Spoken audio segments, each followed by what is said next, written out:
Okay.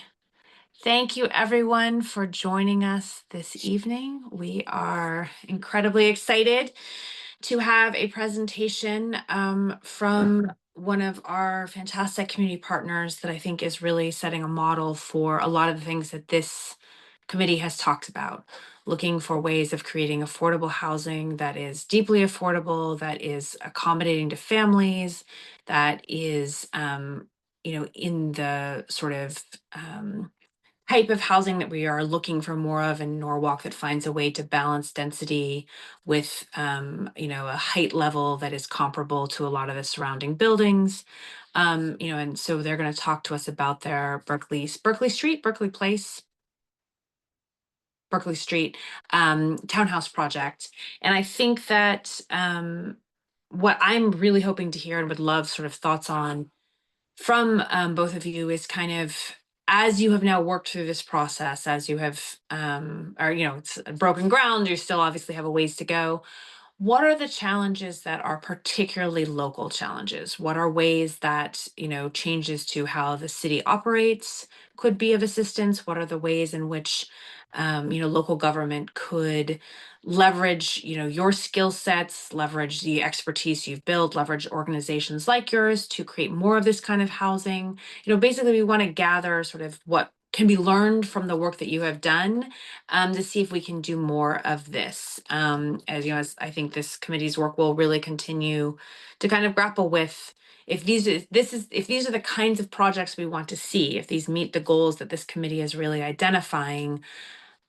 We also know that there's a reason that more of these kinds of projects aren't happening naturally already. And so what does it sort of take to get us over the hump? And so I think that's really where we'd love to hear from you, kind of lessons learned, things that would make it easier for you all to do more of this kind of building. Michelle, did I not take roll? I did not take roll. I leapt right into it. Yes, just sorry to interject. I did format your agenda like a typical agenda. So there is the minutes from last meeting and public participation before I put Michelle on. I apologize. I got so excited. Yes. And we can't do the minutes yet. We don't currently have quorum, but let's open it up for public participation. So thank you for Michelle for the formalities. At the moment from the committee, we have Councilmember Nicole Eady and Councilmember Jalen Seed. We are anticipating additional council members to join shortly, so we will hopefully be able to come back and do the minutes after that. So now let's open the floor up to public participation. If you would like to speak, please feel free to raise your hand, and Michelle will give you the floor. I see one hand, Diane Cece. Okay, great. Thank you so much. Oh, thank you so much, Ms. Cece. The floor is yours. Good evening. Can you hear me? We can. Hi, everyone. Good evening. I wasn't actually intending to speak tonight. I hopped on because I'm interested in this topic and I just wanted to listen. But I can't pass this opportunity to gripe again about a procedural issue. This seems to be a chronic problem that's going on now. And Michelle, maybe you can help to address this. It seems to be lately that when the public is connecting via Zoom to city meetings, by the time the who's ever in charge is making the connection, your meeting has already started. It's been probably a half a dozen times in the past couple of weeks where I've hopped on, and when you open the meeting, I'm not talking about my own connection. I'm talking about when you open the meeting, it's already at the point of maybe you're doing roll call. I think council the other night was doing a Pledge of Allegiance. You should open the meeting before you actually start the meeting. So I apologize, Nora. You were mid talking about whatever you were talking about, so I missed all that. But regardless, I'm not asking you to repeat it. Like I said, I hopped on. Nicole will know I am very interested in this topic, and so I'm going to stay on, and I'm just going to implore staff and you guys as your role as council members to let's get this corrected. Okay, it's pretty maddening. Thank you for your time. Thanks Thank you for your time too. Looking forward to hearing from you. Thank you. Thank you.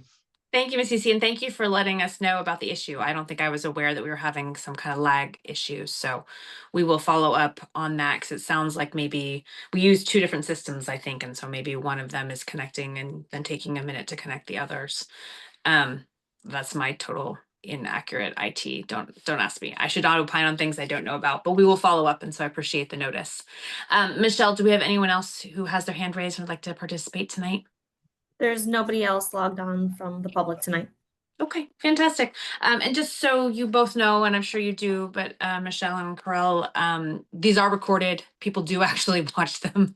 And particularly given the timing with the end of with the holidays and the time of day. And there's also, as you may know, was a surprise party for the mayor going on. So I think there's a lot of competition, but we really didn't want to miss the opportunity to have you all at least get the information out that we can then share. Because we talked about rescheduling. We're like, oh, right, Thanksgiving would be next Thursday. That's going to be a hitch. So we do really appreciate, I think there will be a lot of people who will probably watch this after the fact. And so please take it away. We're very excited to learn from all of you. Oh, okay. Well, my name is Michelle Condorino. I am the CEO of Open Doors. Joining me is our Senior Director of Operations, Kirill Elin. Just a little background on Open Doors' journey as affordable housing developers. Open Doors has been operating in Norwalk since, actually right here in this location, since 1984. And I think majoritively people still think of us as the homeless shelter or the soup kitchen. We do still operate those programs today, but we actually have a wide breadth of services that we offer, including a lot of homeless prevention services, economic opportunity services. But in that grouping of services is affordable housing. The first building that Open Doors purchased for the purpose of affordable housing was in 1996. And over, I would say like the next 10, 11 years, we have purchased a total of 8 buildings, actually 9, including Berkeley. Oh, it's a piece of land, not a building. Majoritively, the housing that we've purchased was existing housing. And actually majoritively right in our own sort of creating our own campus. So right on South Main Street at the T of Merritt Street, and then Chestnut Street, which is the backside of Merritt Street if you're not familiar with South Norwalk. We have majoritively housing for individuals, and we have been really in the pursuit of balancing family units. So that was actually one of the drivers for us to pursue Berkeley Street, which I'll talk about in a second. Currently, we have 55 units of housing of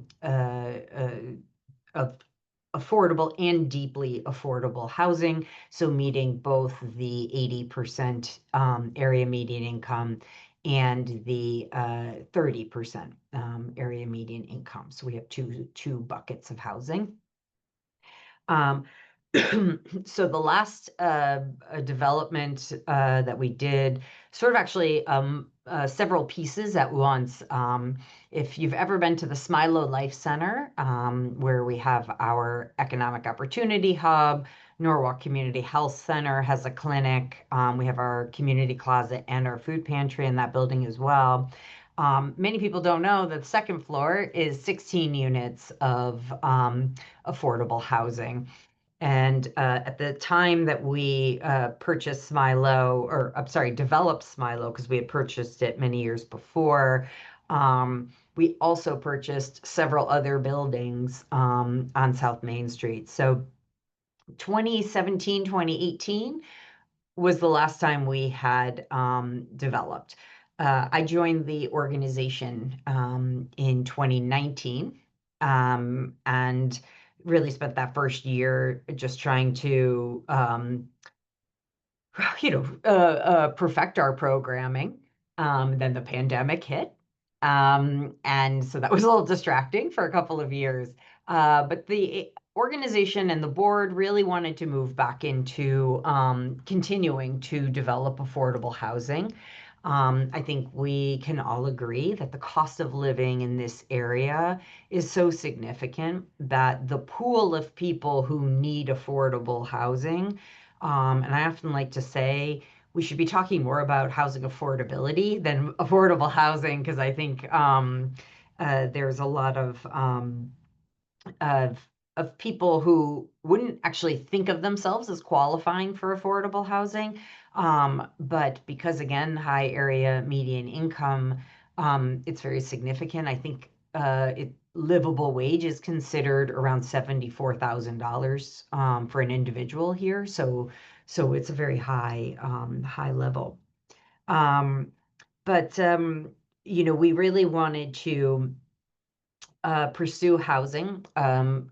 And so in 2021, we began to look for properties.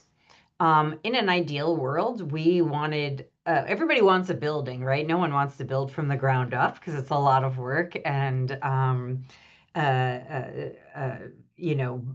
a lot of work. But often it's hard to find a vacant building. And so several actually of the properties we had purchased initially had tenants in them. And we have a policy in which we do not ask any tenant to leave.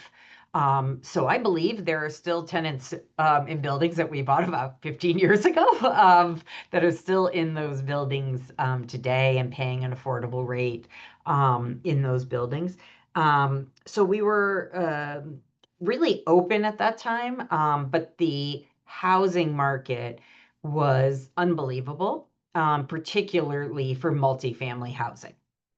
And so there would be times where we would have an appointment scheduled for the next morning, and they would call us up and be like, "Nah, it's sold."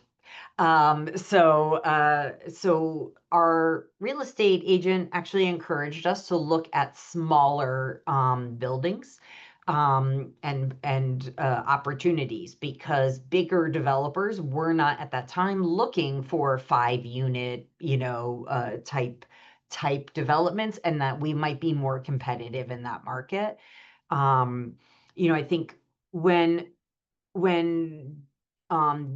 purchasing and developing affordable housing, it's really important to remember that we need this to be affordable for the organization as well. And it has to have at least try to balance the books at the end as once it's operational, if not to be moderately cash positive, because you want to build your reserves, right, to be able to maintain the property over time. So how much we can pay at the beginning, we have to be really mindful of, I think, much less than other developers. And that has actually been a real challenge for affordable housing developers to secure larger opportunities, because it's such a competitive market, and we can't pay what some of these private developers can pay. So we identified 24 Berkeley Street, and I think actually in November of 21 was when it was listed, or when we first saw it. It was a piece of land but it had already had architectural drawings. It had passed through planning and zoning and had approvals, actually had a foundation permit. It's 5 units, 3 bedrooms, 2 bath, garage, townhouse style. So we continued to look, I think, over the winter, but then I believe it was April of 22 that we actually purchased 24 Berkeley Street, and began the process. So when the next phase is really state, right? So we had to get a development consultant to come in. Anyone who applies to the state for state, and actually a lot of federal money passes through the state, right? So we do have federal dollars, but had to apply to the state for those federal dollars. You need a consultant who knows how to get through that application. I think it's several hundred pages long, and a lot of supporting documents needed for that. And I myself am new to this, so I will say it took us a year to get through. I do not think it actually would have taken a year if I was a more experienced developer, but it did take us a year through the state's process to close on financing. So we actually closed on financing. We had some value engineering. The drawings of 24 Berkeley Street were for a high-end development. And I think, so you had not yet gone through your revamp of your zoning regulations, but the property obviously had already met zoning regulations. We had to ensure that it was still meeting design standards for that neighborhood. And then there's an entire layer of affordable housing standards that have to be met. And so we had to value engineer this project so that it was, again, in a more affordable development space, and more conducive to these affordable housing standards. I know this is not the point because we're not talking about local at this moment, but I will tell you that Connecticut has some incredibly high standards around affordable housing development that do put a lot of delay. So for instance, they're right as we were developing and going through the process with Department of Housing, a new standard came out about visitability, and that while only one, I think, out of every 5 or 4 units needs to be handicap accessible, every unit should be accessible for people to visit, at least to the common floor, right? And so there's things like that where, you know, you have to get variances and all of that to like a reasonable accommodation on things that you can't quite meet. And so those things take time, and it takes quite a bit to get through that process. We were able to close on our financing in October of 24. Yes, October of 24, with the state of Connecticut. But we had let our permit lapse, which was our error again, my first development.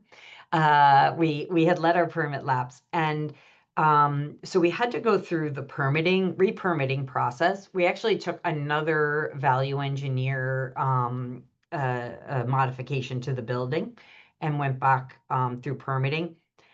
I will say that took about 3 months, and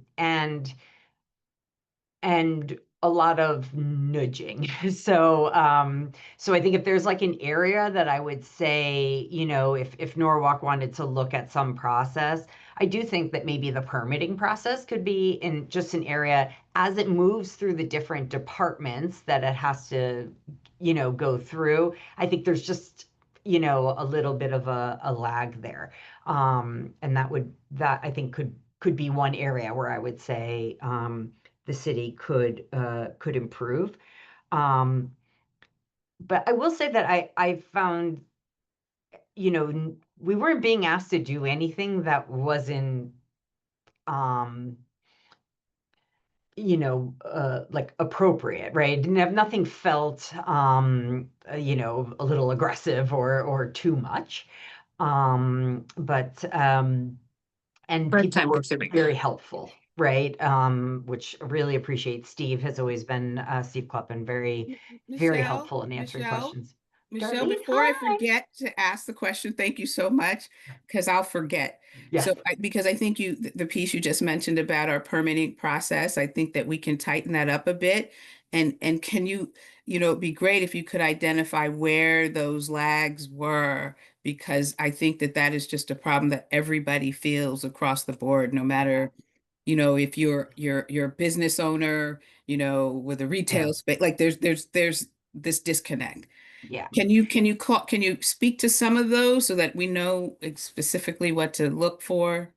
Yeah, and I might ask Kirill to fill in maybe a little bit more detail on it because it's been a bit since we went through that process. But I think it's a lot about as it transfers, right? So, and again, if I'm wrong, please correct me. But if it was with the is it the fire marshal? Mhm. It's a lot of different departments. Yes. Yep, it's a fire marshal department, building and coding. Yes. I don't remember all of them, but it just Planning and looks like zoning, planning and zoning. environmental. Yeah, Uh-huh. and So we have yeah. Oh, no, please go ahead. no, to Michelle's point, we are very grateful to be relatively quick through the process, and every department that we contacted was very helpful. It's Yeah. just, I think, like on a bigger scale, like if departments could coordinate with each other a bit better, that certainly could benefit. But hey, again, no complaints here. Yeah. It's actually like a little delay comparing to other delays we had to deal with in this project process, but is Yeah. as a recommendation, definitely. Yeah. I Yeah, think we appreciate that. I think wouldn't say it's like one, it's a lot A of lot little, of them, right? Yes. right? and it's the moving in between, having Yes. And the moving in between and then kind of prompting that new department and right. and we're always very much, I try to not that every development isn't important, right? But that we're trying to do something right. Affordable housing development could you maybe not like not do your job, right? Because I'm not trying to push anybody to move through something too quick. But it felt like be like 2 weeks and we wouldn't hear anything and kind of go back and say like, did you get a chance? Did you get a chance? And so some of it may be communication as well, just to understand where something is in a process. So that way, we don't have to constantly call. So if there was even a way in which you could track your progress, like it's past this department, now it is in this department, that would be helpful too, just because it is a lot of like us prompted communication to see where everything is. So that might be a way, to make it a little bit easy if there was like an online portal or something where you can track your permits or something. At least then you know who you should be reaching out to, which department. Yeah. But I wouldn't say that, yeah, nothing came out of any of that permitting process where, people were asking us to do something that we felt was beyond, what we should have to do or, like, oh, we lost something and it, can you resend it, right? It wasn't anything like that. It's just long. And, and for us, we had a contractor, in place, and so they're waiting, we're waiting. So we did get through the process. I believe we got our permit in May of 25, and we began construction. Of course, we dig into the ground, and there's a lot of boulders, and so we got a little delayed there. Had to do soil compaction and all to get the soil tested and all of those pieces.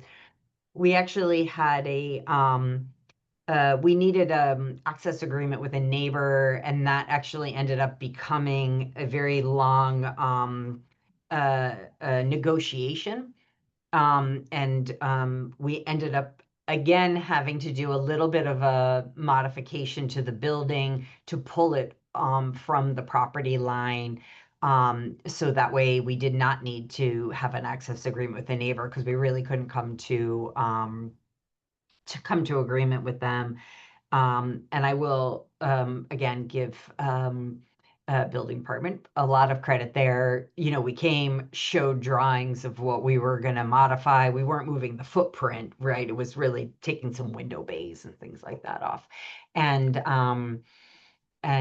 you know, comments were like, well, it's not as pretty, but you know, like doesn't affect, right, the structure, please move forward. So we were really appreciative of that, right? Because we didn't have to go through another official thing, and which takes time, and time is of the essence. So we are about to remobilize rather, now, and hoping to start construction again by early December, with a projection of finishing, and hopefully, I'm knocking on wood, getting our CO in October of 26.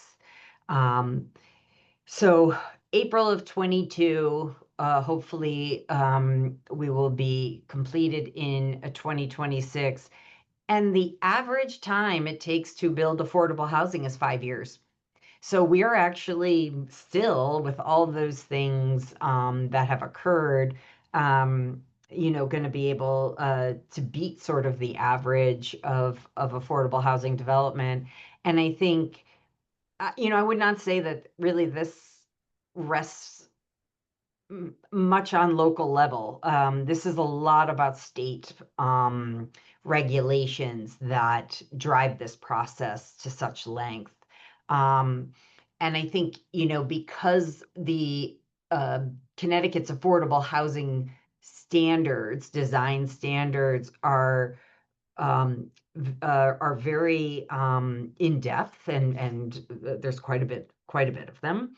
There's only a few architects who really know those standards, and so, you know, there's really only not many contractors want to take on these projects because of the way the funding from the Department of Housing goes with the general requirements and things like that. So, you know, you've got like a very narrow pool. I said, like, we have been on the wrong side of timing for this entire project, because it was a very competitive time period, and smaller projects, you know, they're not as desirable because the builder cannot receive as much in revenue from that.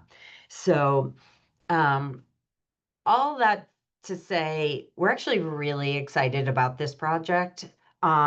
This is 5 units. It is deeply affordable, so it will hit that 30% or below area median income. It's family housing, which again is not in excess, not just in our own portfolio, but I think really across the board in affordable housing development. And this is the first time we're going to do housing not to serve those in the experience of homelessness, but those who are living and working in Norwalk, who want to stay here and want to thrive here, but because of cost, really aren't able to do so, especially, you know, when you have a 3-bedroom, obviously it's a minimum of 3 people, a maximum of 6. And when you have a larger family and you need a 3-bedroom, the cost of that is so prohibitive in this area, that we're really excited to be able to put a really beautiful building right near Stepping Stones Museum and the park and the walking trail, all the businesses in downtown. Downtown is going through such a renaissance, and I think, you know, once the building is open, and we'll forget all of this stuff, and and just be really happy to be able to create a really beautiful place for families to thrive in. And, you know, for us, I think our next project is really going to be assessing our own campus here in South Norwalk, because with the new zoning regulations, we can go higher. We're not as restricted as we were previous.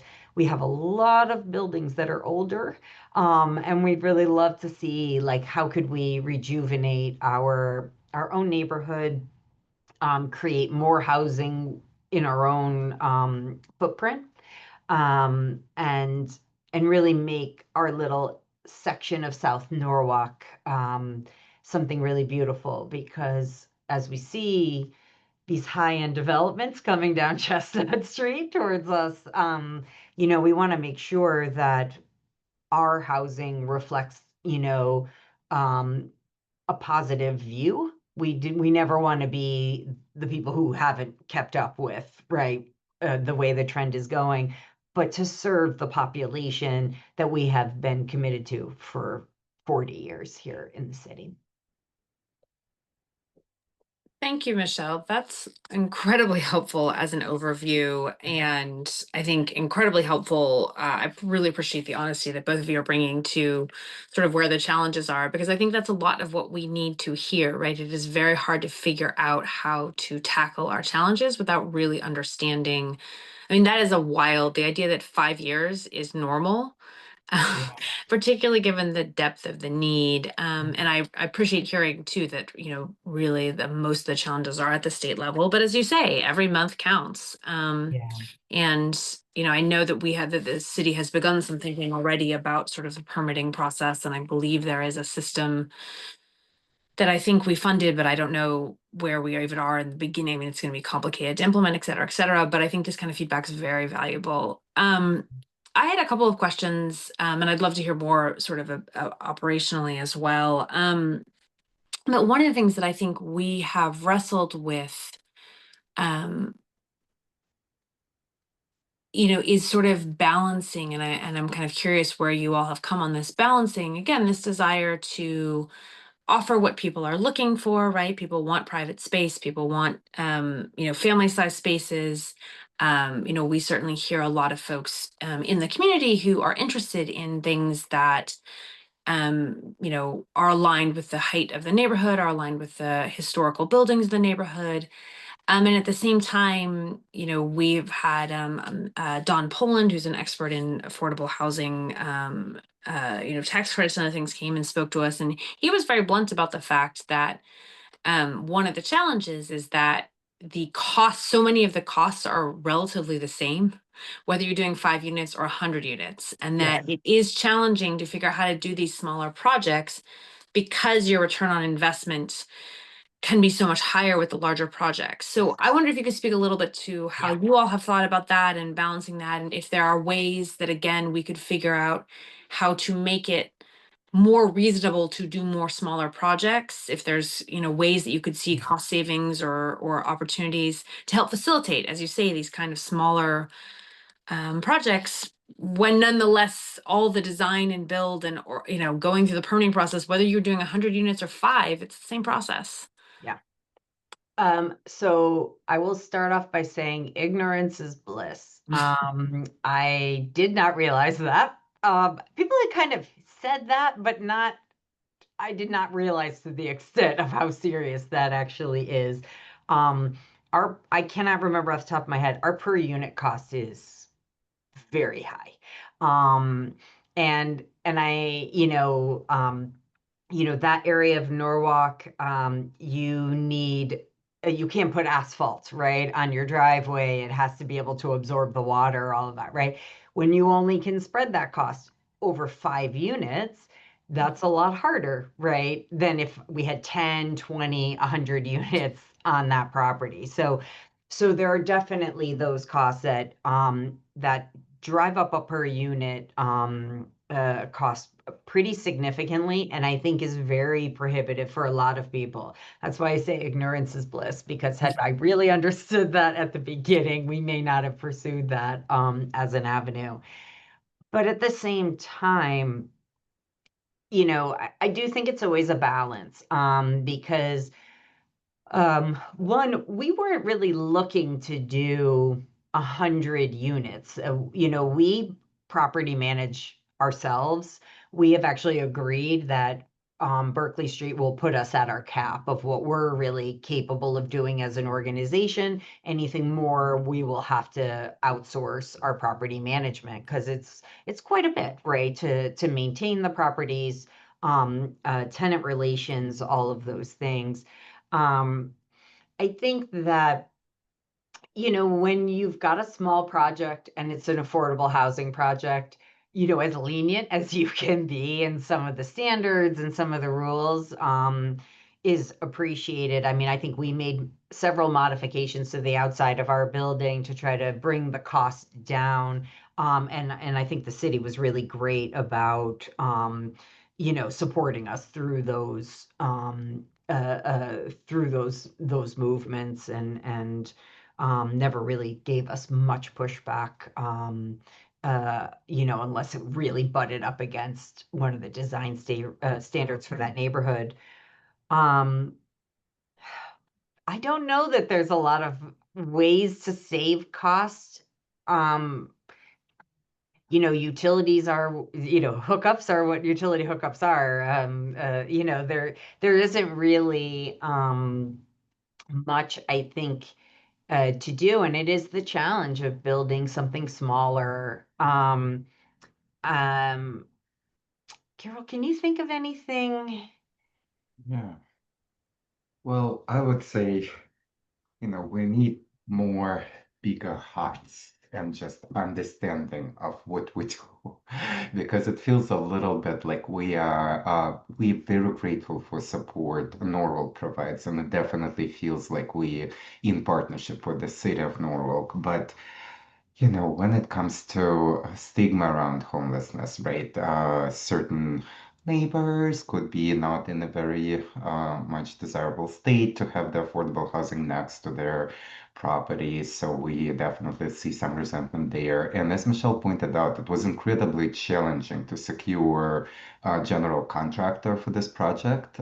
We barely made it. And to Michelle's point, it's just upsetting to know that essentially what we're dreaming about is 5 families who work full time, and just want to stay in Norwalk where they were born and raised. We just want this fairy tale to happen for 5 families, and that's all we want. And this incredible commitment that we see from our board, from the city, we just wish it was more also coming from general contractor and the community, because not every our profit here, we're not going to see any profit on this project forever, but we actually going to benefit and see a huge profit when we know that we did right for 5 families. And Michelle was very generous describing different challenges, but I would say it took when we faced the issue with particular access agreement, we thought that's the end of it. It really took the passion, expertise we brought to find a solution where we came to measuring inches. How do we not encroach into neighbor's property? And all I want to say, like, if people share the understanding that, hey, let's spread a little bit more love and kindness. Let's not only think how much I can squeeze out of this, right? But then when we think about how rewarding and benefiting it is to have those families stay in Norwalk. And not for nothing, but also we do need people to work here, right?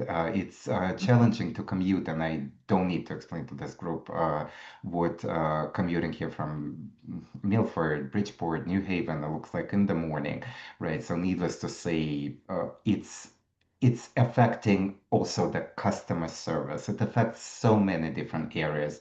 And all I can add to Michelle is just like I wish that people were more understanding and less focused on revenue piece of this when it comes to affordable housing. Yeah, I mean, I would agree. I think the 10%, as developments come on, to me, it has to be a guarantee.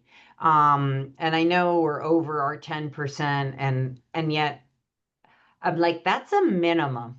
Okay, that was never supposed to be a maximum. That was supposed to be Right. a minimum that no one was meeting. And so when someone did, it felt like it was a success. That was a minimum. And there are I have a lot of fear for where Lower Fairfield County in particular is going to end up if people cannot afford to live here and do, you know, about 70% of the jobs that are available here, right, at that cost or that income level.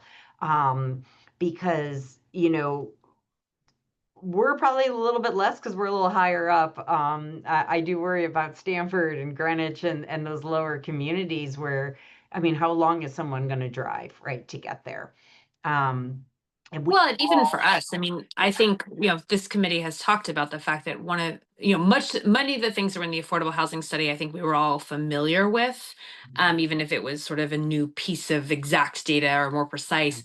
But the commuting data actually really did stun me because I think we hear a lot of blame of the increases on traffic on the apartments, and the data actually shows that a large amount of the increase in taxes in traffic is people commuting into the city because they Yes. can't afford to live here. I mean, it's shocking. I was shocked by how many people commute into Norwalk. yes. And I think that is, it really is, as you say, a driver that we have to factor into the benefits we're getting as we, again, as we think about what kind of development we want to see, you know, how we can incentivize more of that, you know, how we can require it or expect it. Yeah. And I think that there is, you know, like, you know, we're not allowed to be as particular about who moves into this project as we probably would have liked because we really wanted it to be like living and working here or, you know, at least like maybe you had to move out, came back. But because, you know, when you take state dollars, you know, you have to be very mindful of how many people you can limit, you know, from being able to qualify. Right. But it is such a huge aspect, and I can say that as an employer, as an employer who has operations 24/7, I have to have people here, right? It's not really a choice. I don't want to sleep here every night, so I really need people to come in the evenings and in the weekends and in bad weather, and you know, and all of these other challenges, and obviously the ability to have local people do that is you know, makes that so much easier. But you know, I would say most of Connecticut is really struggling with commute times to work, and this is all related to housing costs. So we can never have enough affordable housing, but again, that's where I started the conversation of housing affordability, right? And cost of living in areas. It's so impactful because there are, you know, we're getting to a place where it feels majoritively people are in that, you know, 80% bucket, and it's making it really hard for people to sustain here without needing like a reduced rent or a subsidy or something like that. Right. I would also So, just like to touch that there's some real changes happening on the federal level around housing subsidies that are going to impact us as well. And so I think the more affordable housing we have, you know, our units will not have subsidies baked into them, but they are at that reduced rate. So I think ours will rent, and don't quote me because it depends when we open next year what the fair market rents are. Ours will rent at around $1,300. I don't even know what for a the 3-bedroom, bedroom, yeah. yeah, the 3-bedroom rate is averagely here in Norwalk, off the top of my head. But you know, there's no Yes, quite a number of multiples of that, yes, I'm yes, sure. yes. Yes. Yeah. So I think, you know, having those units that just rent at a lower level is really helpful for people who are again, employed and doing all of those things, but you know, don't make enough to pay $3,000 for a 1-bedroom or a studio apartment. Right. And I certainly want to turn it over to my colleagues to see if they have any questions. I think the last question from my perspective is, now that you've been through this process, and I hear you say that you're thinking about refocusing on what you can do with the buildings you already own, which makes a great deal of sense. But are there other opportunities that have caught your eye? Are there other projects? Again, I don't want you to spill the Yes. beans and have some developer snatch it out Yes. of you, but are there other kinds of properties, other locations, other things you've been thinking about? And is there is there anything that can be done on the local level to facilitate opportunities you have seen that might be worth exploring by you or another organization or someone else in this space? So I think one is helping, and I'll use like the housing authority and other affordable housing developers such as ourselves identify properties would be really helpful. And sometimes that's some industry or something left a space or something, because if a building can be converted, right, from commercial to residential, depending on obviously like zoning blocks or whatnot. That's my technical term. Zones, I guess. It would be really good for us to hear about that. Because sometimes, developers speak to other developers. And so if someone's leaving, they may be letting people in that higher end know, but we're unaware. And then when it comes up for sale, like it's not even an option. And I think especially, there I know certain areas there's sort of restrictions around like multifamily housing, maybe a housing with an accessory dwelling, but not building, multifamily housing. I would really maybe revisit that. I think that is a mistake. I think that we need to recognize that younger generations don't always want a house. And if we preserve all of our big houses on big pieces of land, we may find ourselves 10, 15 years from now, like people not being able to sell. And so I know people want to keep sort of what they're used to, but I think we need to be really mindful about what younger generations are looking for in housing. And I think a lot of people are looking for condos. I think that's another push. We're our balance between ownership and rental when it comes to like these apartments that are all coming up. I think it'd be nice to see more ownership opportunities in those because they're more affordable. And then they require less maintenance from the owner than a property with land. So I think that kind of re-looking at the ability in some of our more suburban areas of the city to do multifamily housing would be really wise. I will tell you personally, like I don't live in Norwalk. I'm in like a 23 unit, 22 unit condo complex, and it's so lovely. It's not huge. We don't have all the amenities, right? So our common charges are really low, and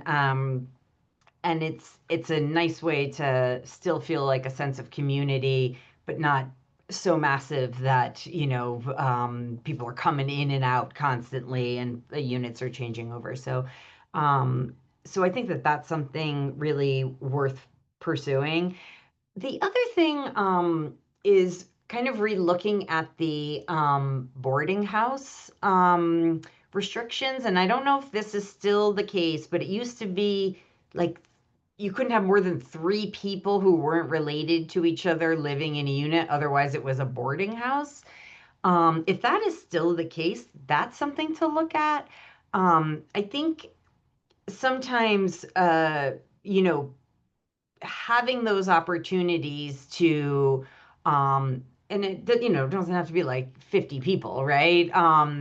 But having those opportunities, it just like having diversity in your housing stock is incredibly valuable for people at all different levels. Because there are a lot of people that we would house in a 1 bedroom that quite honestly, they don't even want to be in a 1 bedroom. It's too big for them, especially after coming from a congregate environment. That may not be the next step they want to take.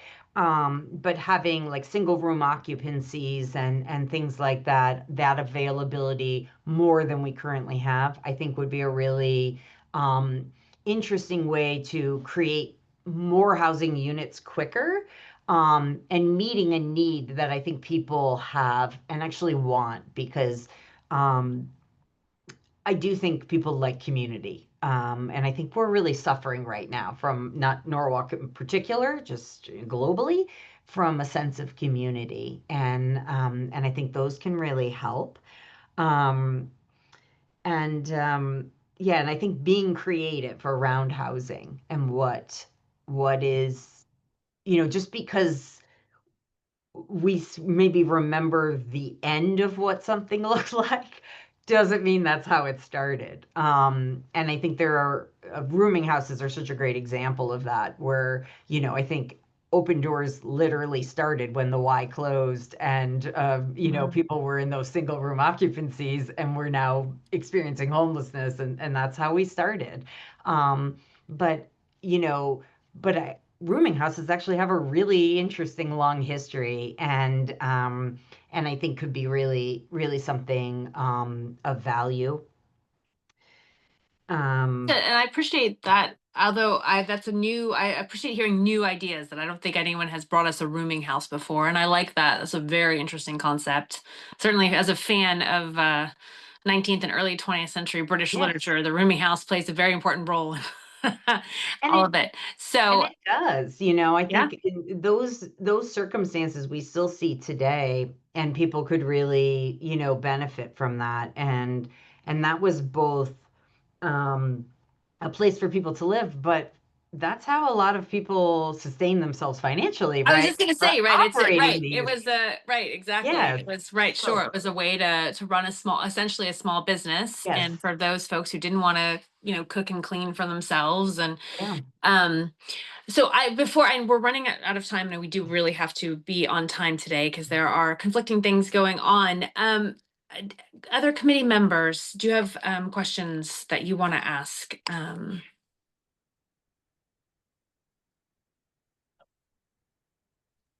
I do. I couldn't raise my hand. Sorry. Sorry, Chair. Just real quick. Thank you, Michelle and Harrell, for speaking to us. This is like full circle for me, because I think my first ad hoc committee, Michelle was speaking. And I was like, oh my gosh, there is hope for affordable housing.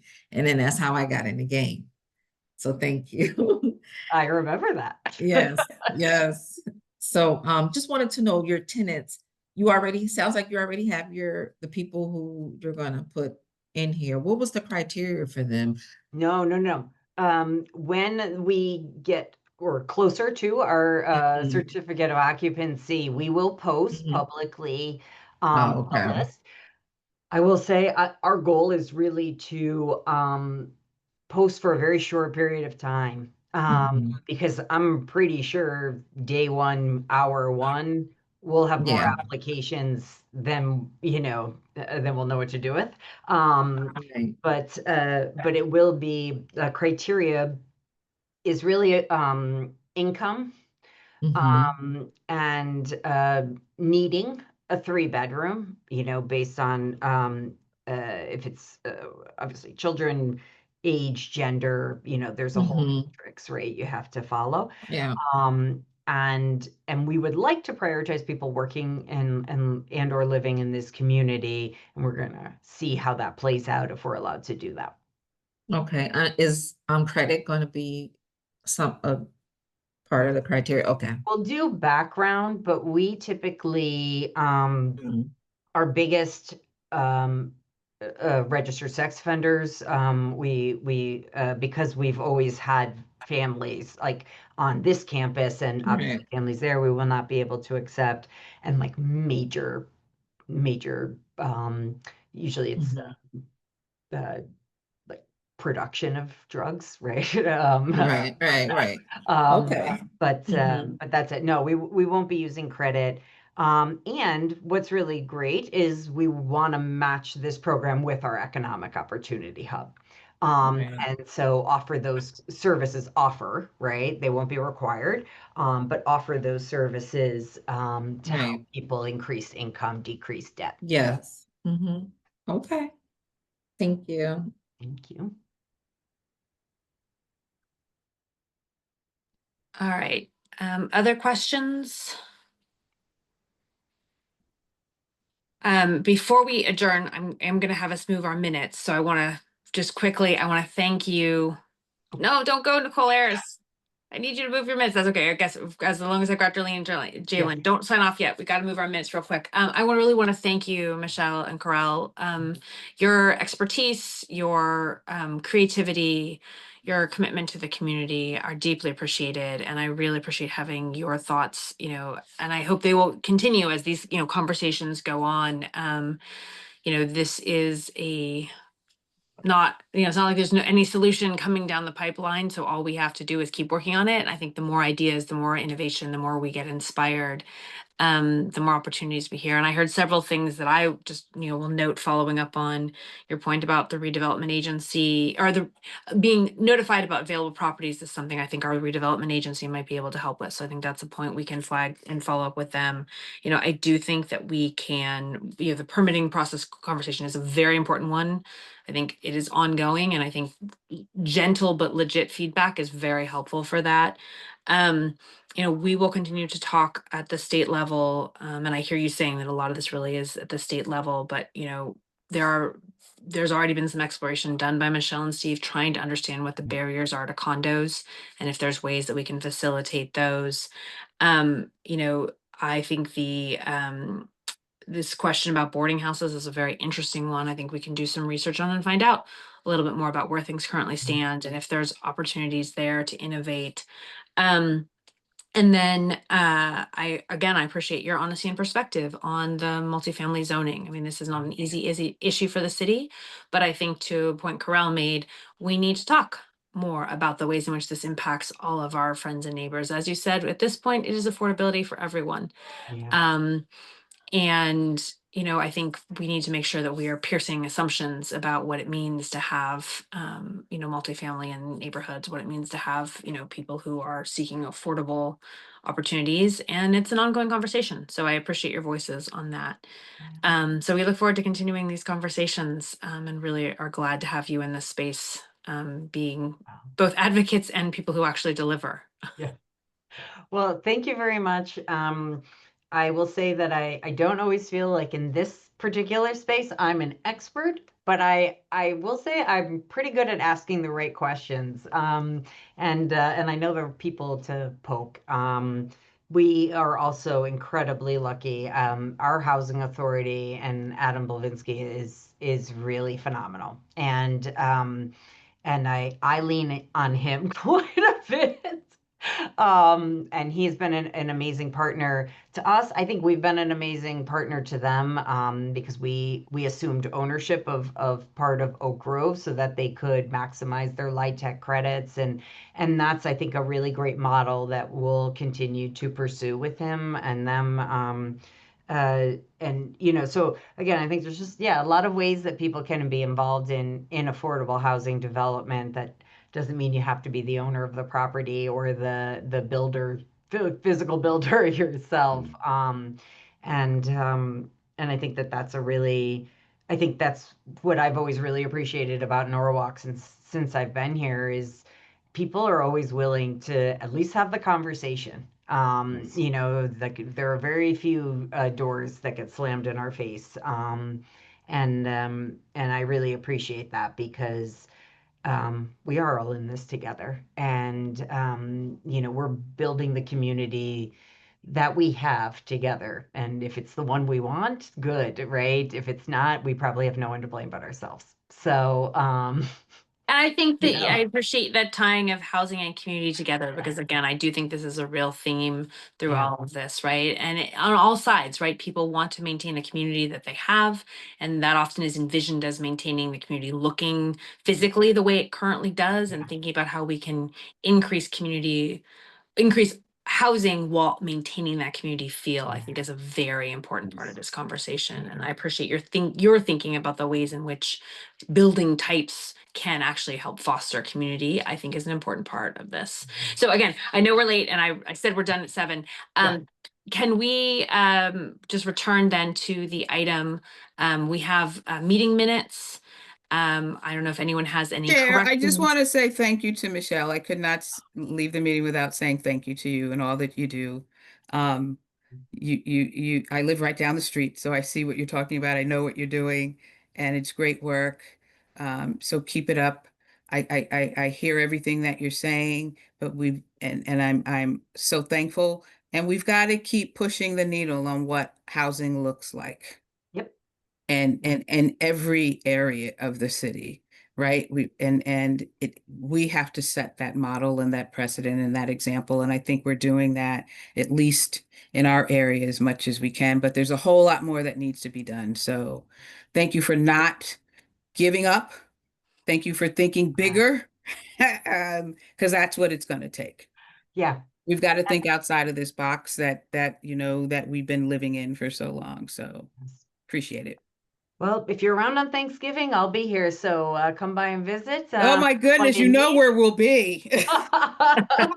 Anyone in need, Thanksgiving, we will be open and really happy to serve this community as we do every single day. Thank you so much for having Kirill and I join today. And any follow-up questions, please don't hesitate to ask. Thank you very much. Thank you. We'll drop off.